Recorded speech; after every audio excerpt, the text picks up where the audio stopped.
Well, I'm with a very close and dear friend, Boerie Hume, former RLI lieutenant. He went to Fort Vic High, so he's not completely normal, but that is that is par for the course for Fort Vic. I mean, I don't really know any sane, stable people that went there, and Boerie's certainly no exception. But Boerie, thanks for your time. Pleasure, Hannes. Thank you for your call.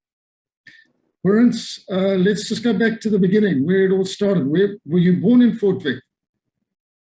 No, I was actually born in Sonoya, Hannes. I was born in Sonoya in 1958. My grandfather came from the Karoo, South Africa, and he got both my old man and his brother to come and farm with him. And that's where the family sort of goes back to Rhodesia days, to before we were South African, and then they started off in Rambanayi, actually. So I was born in the Sonoya hospital, but we landed up farming in Rambanayi. But it didn't last too long because my old man was more interested in mechanics, and he had done a mechanical course in Port Elizabeth.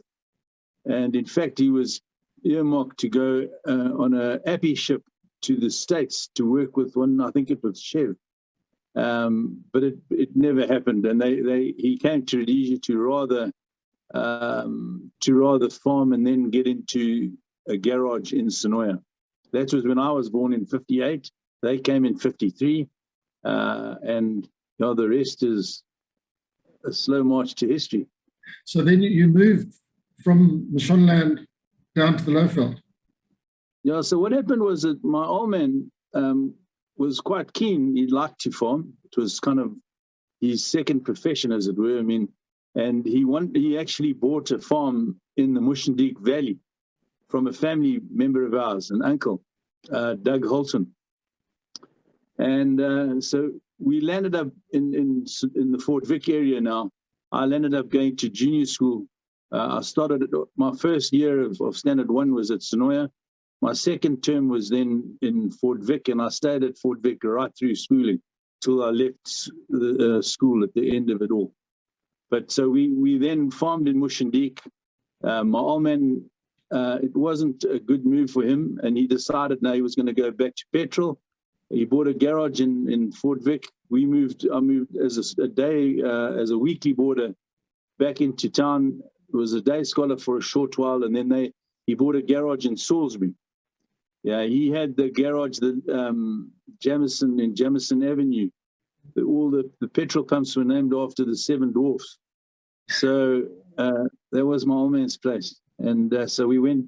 When he was back, my family were back in Salisbury. I stayed on as a boarder, full-time boarder now at Fort Vic, which was the latter part of Standard 4, Standard 5, and then all of high school.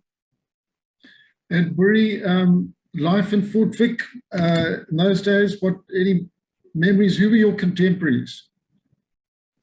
Okay, so from a military point of view, Terry McCormick was one of our better educated boys, although I don't think he's sane either. He became a chopper pilot, good 7th Squadron and K-Car commander. Tim Keller was a Fort Vic guy, a little bit older than me. Tom Fulton, Russell Fulton were both Fort Vic boys who got commissioned into the RAR. And so we were a small band, but we were a happy band. And we got on. We did quite well, I think, ultimately. Boerie, you played first team rugby. Yeah, I did, Hannes. I did for 3 years. So I came out from under 15, went into, after 2 or 3 games, I went into thirds, seconds, and then firsts. So there I was. And did Fort Vic ever win a game? Oh, China.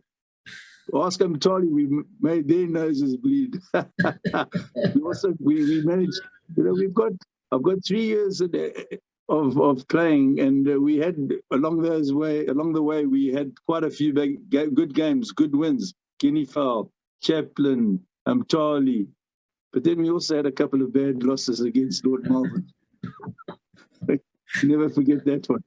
Yeah, so we were just an average, middle of the road team, but we enjoyed. We pulled off some good wins. We had a good coach in Boerie Hamans. Who was the coach? Boerie Hamans.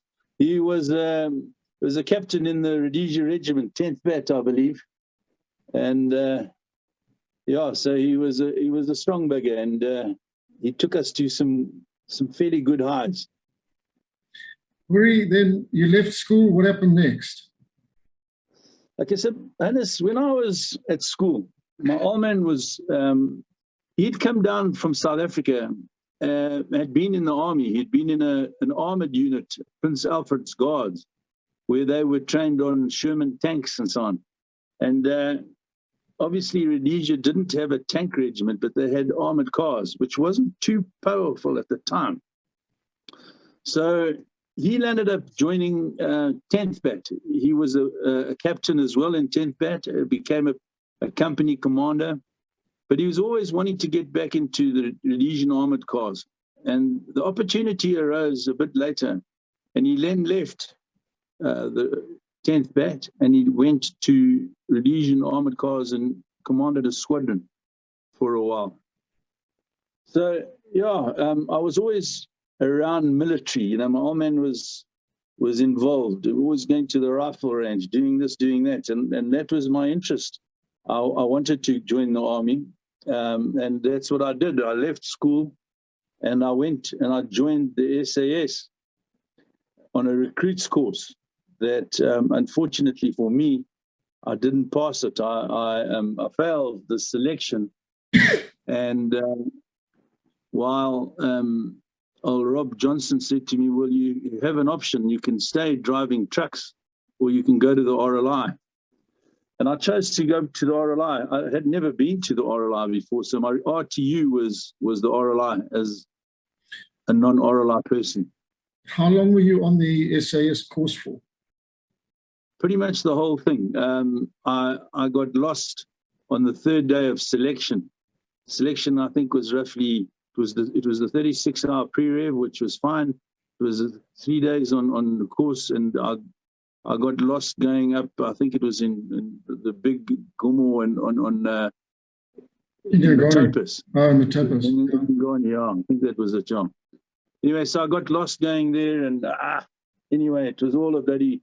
It was upsetting for me because I really believed that I had a place there and I was going to belong there, but sadly that other acts had different ideas, and I can't complain. Anyway, so I ended up going to RLI, went to 3 Commando, and I enjoyed it. I took a lot of stick when I got there because I hadn't done a recruits course from the RLI, and anyway, what can I tell you? We got through it, and I became part of it.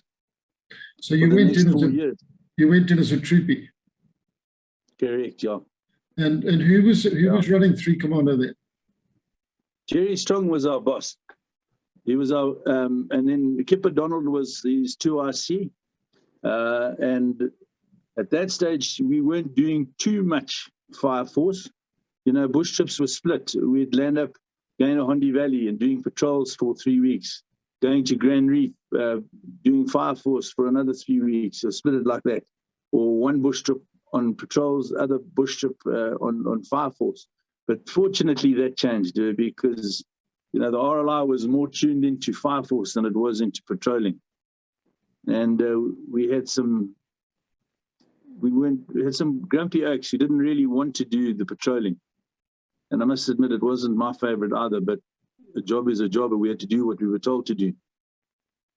So that was it. So 3 Commando was in 76.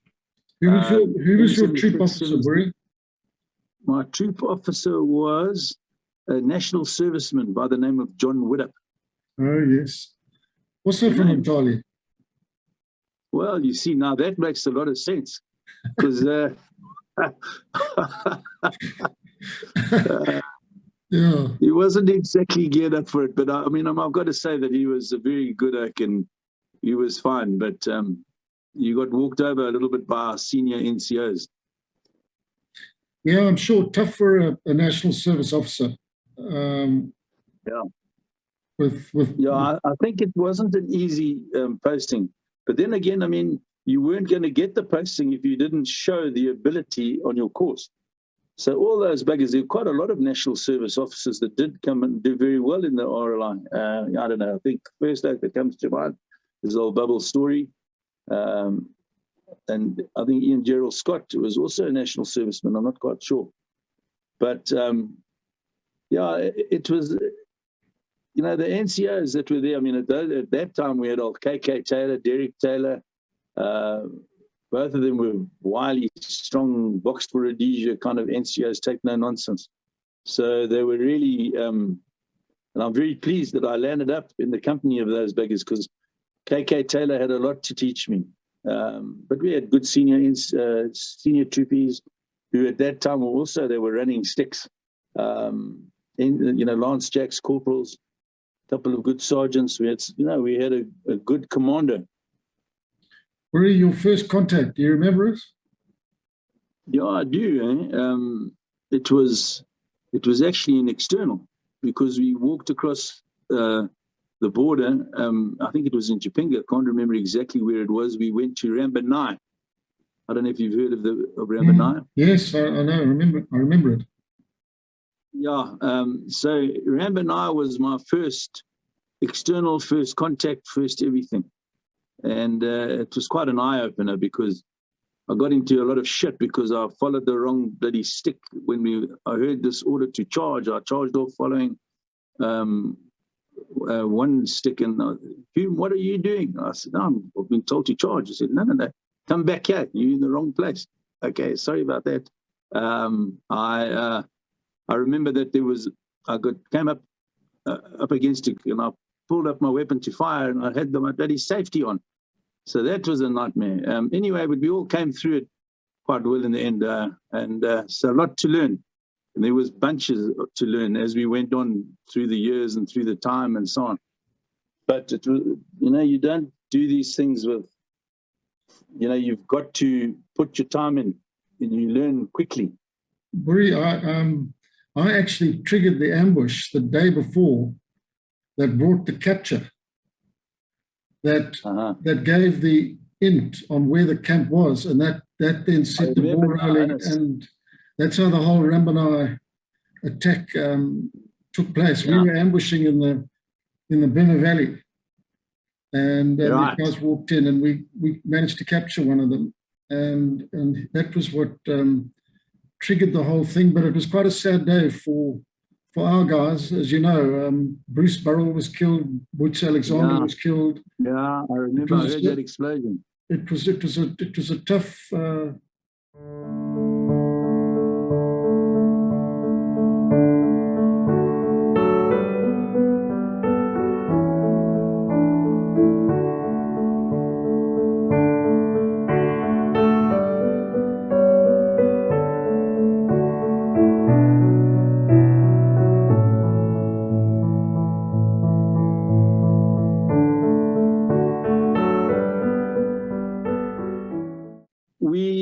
The whole thing was quite an eye-opener. You know, as I say, the little experiences that I had already at Rambanayi with you know, catching a wake-up and getting sorted out.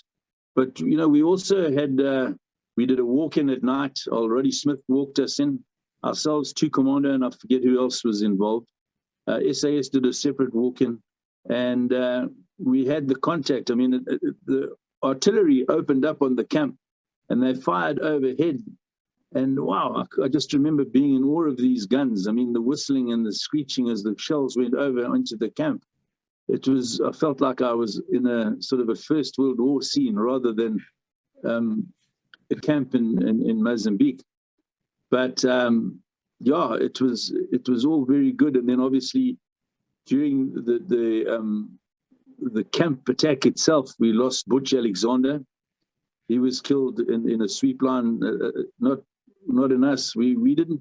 I don't recall 3 Commando picking up any casualties. But then when we walked out, we heard that the dreadful explosion that took out Bruce Burrell and one other guy. Sadly, I don't remember his name. Yes, there were 2. And you know, there's quite a sad story attached to that. Bruce was actually, that day, I think, he was supposed to be at an interview. He'd applied for a Rhodes Scholarship. And he was given permission as long as nothing happened. As it turned out, this happened, and so he was unable to go to his interview. But it was loss of a great young man at a very, very early stage in life.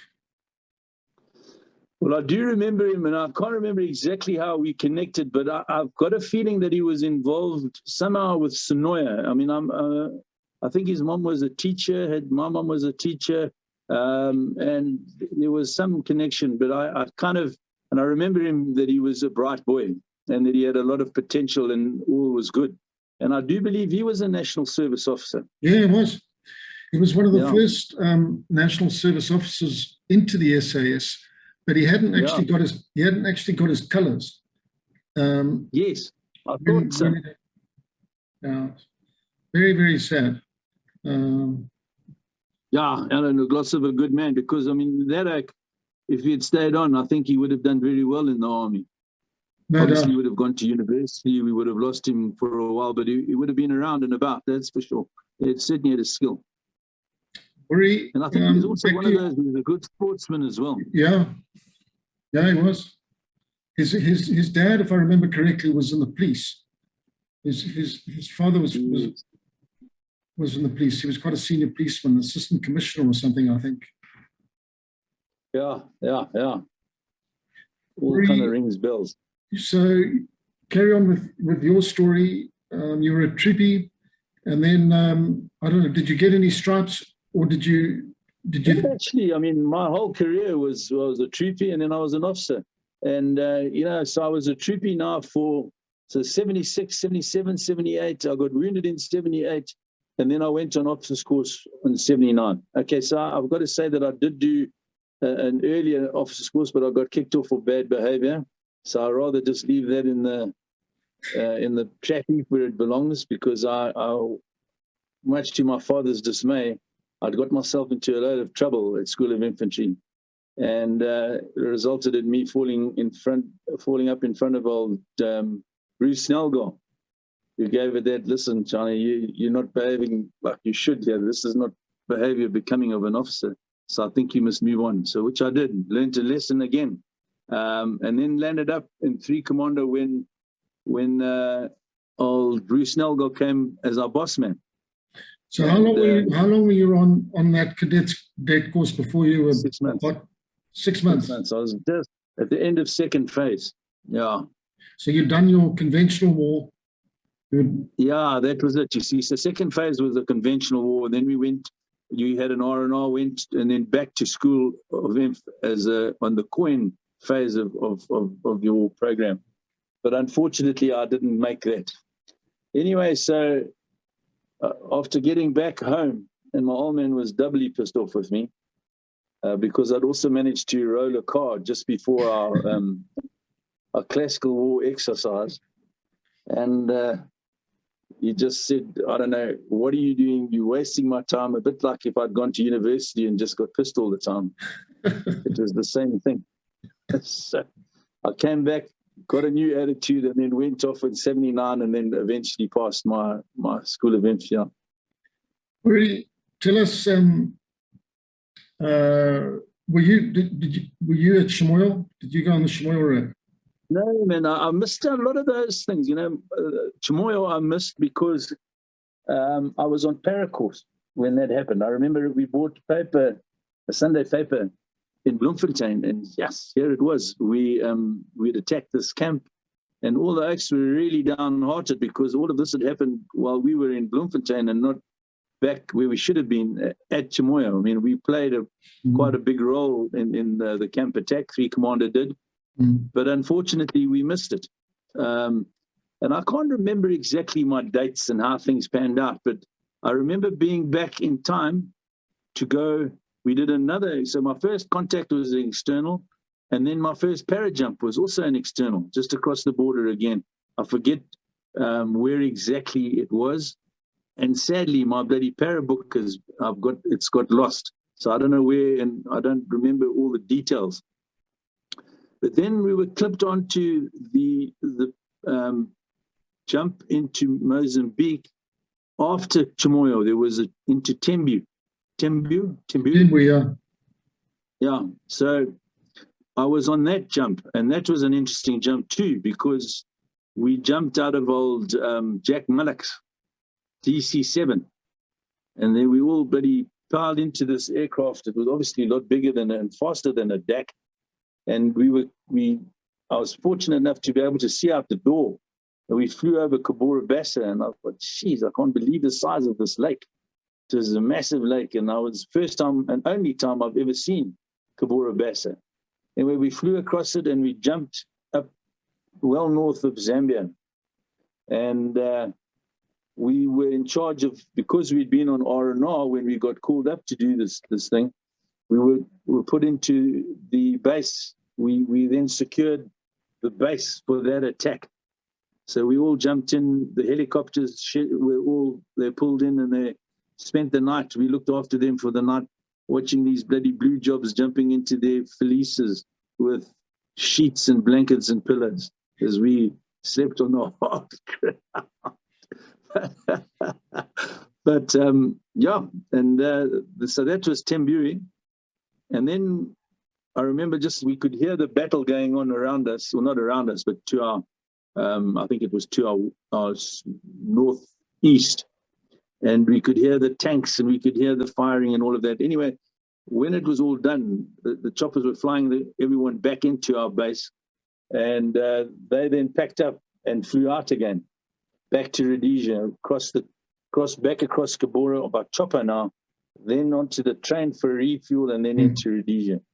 So I remember that one. It was quite an amazing experience to be part of it.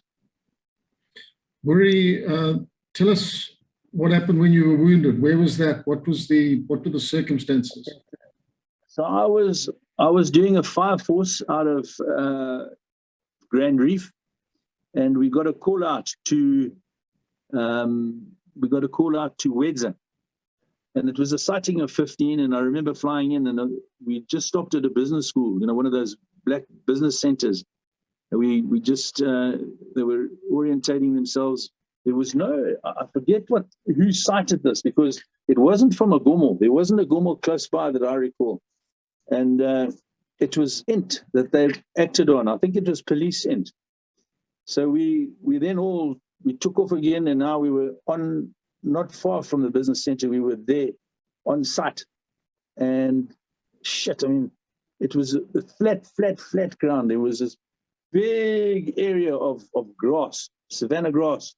And then in the center, probably about 1 kilometer square, was this thick bush. And they were in there. And there was a sighting of 15, and we went in. So we had a stop group at that time.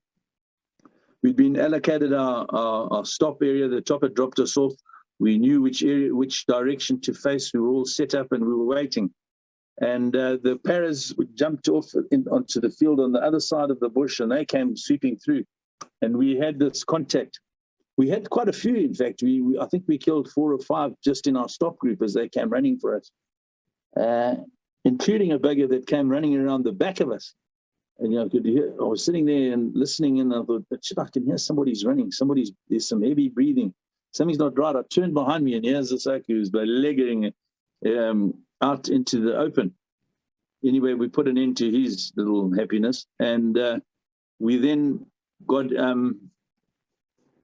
just got into once we'd cleared the area, we went up to the group of buggers that we'd killed, and we had to clear their weapons, clear their weapons, make safe, check that everybody was properly sorted, and that we had killed who we were meant to kill, and all of that. So and then next thing, there was a guy between us and the sweep line who opened up on our stick, and hitting me in the right leg, hitting Neville Pentecost in the right arm. And we had our Percy Hodgson was our stick leader, with the Tex Morgan was our medic. So we were 2 down from the stick. And anyway, we got patched up quite successfully and well by old Tex Morgan. And that was it. So it was quite an interesting contact for Neville Pentecost, because I don't know if you remember that his dad was the chef. He was the catering canteen. Yeah, fantastic. Yeah. So what happened was he played baseball for Rhodesia, and I think he was actually a Springbok baseball player. Wow. So what happened was his dad had said to Snelgon, I think it was Snelgon, said, listen, but we can't, I don't want my son to go into the bush. He's got too much at stake. He's a sportsman for Rhodesia. And anyway, so old Snelgon agreed that he could run the canteen. So leading up to this day, we'd had a few contacts where we'd lost due to wounded soldiers. Was Jed O'Brien got shot through both legs. One other guy got shot through a leg as well. And so we were kept, because in those days with on FireForce, you rotated. You were in the first wave, then you dropped to second or came to third, and then up to second, back to first, and so the rotation continued. So we were now rotating, but the problem was that we were short of oaks. And in fact, one time, not on this particular occasion, the black chef, the black cook, it wasn't the chef, the black cook from 3 Commando was put into a stick. He's the only black oak that I know that ever swept it with an RLI stick. Anyway, so he was put out there. So now what happened is we had Pentecost, and he wasn't happy about this. Geez, what's going on? And he, well, you know how to use an FN, you've got your kit, you've been trained, come, we're going now. So that's what we did. We took off. And that was also bloody funny because what happened was we were quite a large bunch of fellas. I was, I'm not the smallest oak at the best of times, but in my fighting day, I was 86 kgs. I had a machine gun, which put me well over 100 kgs. Pentecost was quite a big fella. He was also hovering around 90, 95 kgs. We had a bugger called, we had our pilot, I can't remember all of our stick, but I'm just trying to think of his name. I can't now. It was also Tom. I can't remember Tom's surname, but it's also bigger. And Charlie Warren, who was also a bit sudsed. So what happened was the pilot was was Paddy Bate, and his tech was Colin Ross, also bigger. Yeah, Colin. So what used to happen is we'd all get into the choppers, and the choppers would take off they'd go, and at the back came us. We couldn't take off and fly. We had to run. We had to charge down the runway, get some speed, pick up on the collective, get some speed and altitude, and then we'd come along. So you'd get K-car and you'd get 2 choppers, and at the back came Paddy Bate and the rest of it. Anyway, but so anyway, Neville got shot through both his got shot 2 rounds through his shoulder, and that was the end of his career as a baseball player. I felt sorry for him because, it wasn't his first choice of where he wanted to be, and he got taken out in his first and only contact. So anyway, other contacts that come to mind. What happened there, Hannes? For all those years, we were, you in contacts all the time. It was happening on a fairly regular basis, and I don't know how many contacts I've been involved in, and I don't really remember. It was just kind of much of the same thing. You in a ravine, you're sweeping, you're on a you always, it was kind of much of a muchness. There were some that were different, and I can't remember too many different ones. I don't recall exactly how everything went, but for 3 years it was just day in and day out, go on R&R, drink as much beer as you can, come back, get on it again, go for it. And that was it. Go to Umtali, see what the Umtali boys left behind for us on the girl front. Pretty looking at you guys, you left us some good leftovers there. Dear. Where were your drinking haunts in Umtali? Well, geez, even that, I remember when I first arrived in the commando, we had a 5-cent night. Every beer that we drank was 5 cents. So put in $2 and drank $2 worth of 5-cent beers. We went up, we went to it was a town hall. Then there was the Christmas Pass Hotel. I can't remember what its name is. Yes. What's its name? And there was Ella Park. Yeah. And then of course back at camp. So there weren't too many options of in Umtali, certainly open to us troopies, but we still managed to enjoy. We had a good time. And there was some legendary were you there when Grand Reef was attacked? No, but we were there. We gave over, we handed over to one commander who got taken out. So 3 commander, we had been at Grand Reef and we left, and I don't know how many days one commander had been there before they were attacked. So we weren't at the time. Yeah, so there was other camp attacks like Kavalamanja. I don't know if you've heard of Kavalamanja. Kavalamanja in Zambia, yeah. Yeah, so that was a big one. We were actually, 3 Commander was based in Shabani. We had a couple of very successful contacts. Every contact where you killed was a good contact. But then there was better contacts when you had 10, 12, 15 that you'd killed. And then that was considered to be lucky and successful. And we'd had quite a few of those when we had fallen in at the Shabani aerodrome there, and they said, right, we're all going, the generals arrive, and we got transported back to, I think it was to New Serum, and now we get the briefing that, okay, you guys, we're going on a camp attack, can't tell you where it is, you only wait till you find out. And anyway, it was to Kavalamanja in Zambia. And that was quite an interesting story. We lost an oak that day. Old Taglia, who was an American fellow, got shot by one of those Gurunov machine guns. Took him out. He was in our stick. And we had an ambush that night where we took out a few more. And so it was a successful raid, that Kavalamanja. And yeah, so that's the other sort of real one that I remember. Then the rest is just day-to-day stuff, as it were. It became kind of a regular thing. Wake up in the morning, siren goes, fall in at your chopper, get a quick briefing in the air from the chopper pilot, and move on. Boerie, you went on officer's course when? Your second course? No, so I fell in for my second course in 79. And I was actually pissed off with myself because I hadn't behaved myself. I should have got my earlier commission, because now I was enjoying what I was doing, and I didn't want to leave. 79 was a very intense year in the war, and there was lots of RLI involvement. I mean, obviously with all forces, SAS particularly, RAR, Salute Scouts, there was a lot of involvement, and we were all very, very busy. But, I was at School of Infantry, so I missed out on that 79 year. I got commissioned. I took over OC of 14 Troop 3 Commander again, which was an unusual thing for me.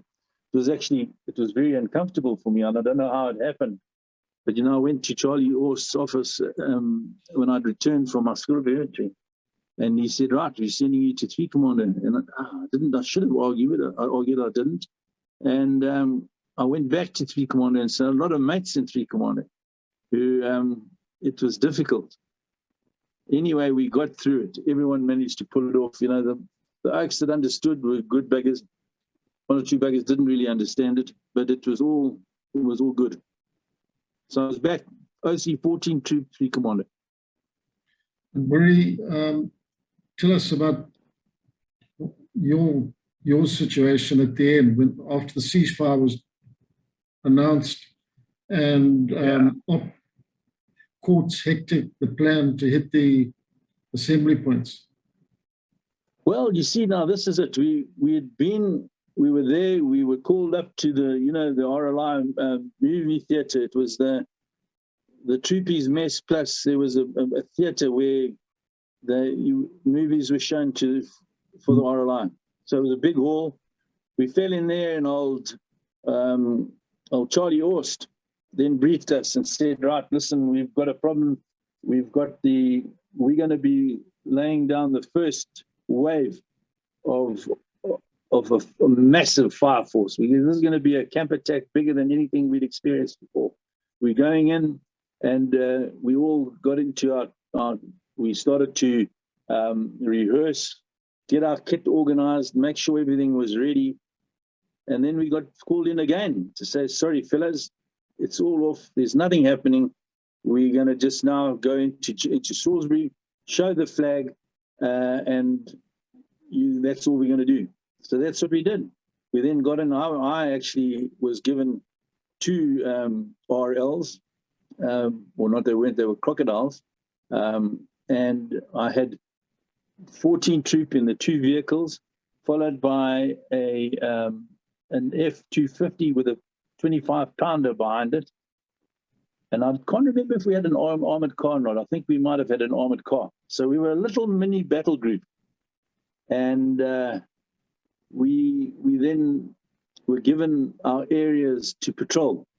So my area was 2nd Street Extension, take a right up the road past the university, take a sharp right, which was now Mount Pleasant, take a very sharp left into Corn Avenue. And Corn Avenue is where Mugabe lived. His house was in that street. So we'd drive down the roads, or we weren't told to stop anywhere. We just kept traveling around that area. So Mount Pleasant and that outer area was what I was looking after. And we then just kept an eye on what was going on. And then we were then posted at the time of the election. So the elections were around about 11:30, 12 o'clock, if I remember correctly. Can't remember exactly. And we were sitting there, and on the street corners. It was the corner of Loma Gandhi and Golden Stairs Road. And we were there, and all the acts on the corners. The people are stopping, asking us what's happening, what's going to happen, and what do we know? We knew nothing. We didn't know that we were going to get the results, but that is where I heard the result. Got a radio call to say, sorry, boys, we've lost the war. Mugabe's coming to power. We're not doing anything further. So just keep your presence there. So I packed up the boys. We drove around a little bit, went up the road, past the varsity, around the corner, turned into Mugabe Street again. Jeez, and there was just an army of reporters taking pictures, running around with mics. There must have been 200 of them right there, cars all over the place. And I just instructed my guys, they're trying to stop us. They wanted us to stop us and keep going, drive. That's what we did. We got through it at about 6 o'clock that evening. I can't remember exactly. We fell in at the pub and drank to our heart's content. It was a very sad, very solemn time. It was a horrible time. And everything that we had fought for, and oaks that had died, and we had beggars in 3 Commando that had some seriously long-term injuries. I mean, Mark Pilbeam got shot through both eyes, was blinded, and we had those kind of beggars. We had lots of wounded guys who had picked up permanent limps and all of that from injuries they had sustained. So it was a tough time. It wasn't a lack of time. And then after that, we just continued to carry on in the pub. We went to one of those game reserves up there near Missouri. I can't remember exactly what game reserve it was. We did the sweep through the whole. It wasn't a big area, but we swept through it as the RLI, just picking up bloody snares and that kind of stuff, game counting. And it was a sad day, because there was no animals left in this bloody in this game reserve. Our game count, I can't remember the numbers, but they were poor. Everyone was saying, geez, you can't believe it. There was nothing left. And yeah, it was, and it then just got down to mess games. Yeah. Were you there for the final address, Boerie, from Colonel Yes, I was, eh? Yeah. Very proud that I took part in that, the regimental, what is it? We go, you know, we marched off the square into history, as Charlie Horst commanded us. And that was it. We were now that it was over. We now got posted into the 1 Zimbabwe parachute battalion. One thing I forgot to tell you was, just before all of this, I was posted to School of Infantry as a course officer, where we were instructed to run officer courses for the 3 units: former army, ZANU, and ZIPRA. And we had to take them, and we had to convert our courses into a full battalion's worth of promotions. So we had to select a company commander, RSM, loots, sergeants, all of that. We had to do it. And you know, for an oak like me, who was fresh out of School of Infantry, it was bloody interesting, though. Shit, because we had to deal with these guys. They had no knowledge about anything. You know, we got bugger all out of them. It was a sadness to see what we were going to hand over, the drop in the standard. Obviously, former army was good value, but they were few and far between, and a lot of those extra trying to stay out of the way. And the ZIPRA guys, they were also not any great shakes. Well, you know, there were some very good soldiers, I've got to tell you. They weren't all bad, but generally, the general story was ZIPRA were better than ZANLA. ZANLA were bloody hopeless. They just useless, and there were a lot of disciplinary problems with them. The ZIPRA guys got down to it and said, right, we're here, let's do it. And so most of the senior corps of the future 1 Zimbabwe parachute battalion came out of, or not so much but parachute battalion, but out of 1 Zimbabwe battalion, was that they were the ZIPRA guys. We're just looking back on the RLI as a regiment and the different commandos and stuff. There was something unique, I think, about the RLI, and I'm not sure what it was. But there was a tremendous esprit de corps, and absolutely. Yeah, I'm interested in your thoughts on that, how that all came to be, because it really is what I think brought out the best in a lot of soldiers. You know what? You know, there's always the saying that a good army is run by NCOs. Obviously, you've got to have your officer corps, but you've got your tough, hard soldiers, were the NCOs that we had and the sergeants that we had. And those guys certainly put a lot into making sure that what came out of training troop, what went into the commandos, was of a good standard. That standard was high. So those are the guys that gave us the esprit de corps, as far as I'm concerned. We had a very strong officer corps, but it was a proud unit, and it was so good to belong to that unit. I don't ever regret having done my time in the RLI. You know, that I think back to the day that I was posted to the RLI from old Rob Johnson, and I think that at the end of the day, I was bloody lucky, because I would have loved to have been in the SAS, but the SAS was a different unit. It wasn't the same, and we did well. We accomplished a hell of a lot. I think that's quite true. Boerie, I just want to say to anybody out there listening about you and what you and Judy Dixon do to keep the association going. I know you put in a hell of a lot of work, and as a former RLI guy, I just want to take this opportunity to thank you. Thanks to you, you keep us all together, and we have some wonderful times together, but I know it takes a lot of work.